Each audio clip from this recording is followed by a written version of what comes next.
English version, Mathematics class 5, chapter 8, time conversion. Number 4, find the number of days February in the following years. Number 1, 1200. It's a leap year, because leap year February month in 28 days, because it can divided by 4.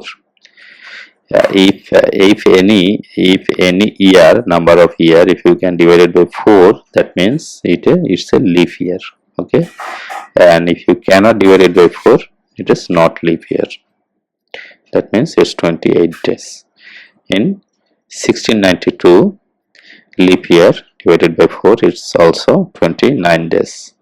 And 2010, it's not leap year because it cannot divide it by 4, so it's 28 days. Thank you.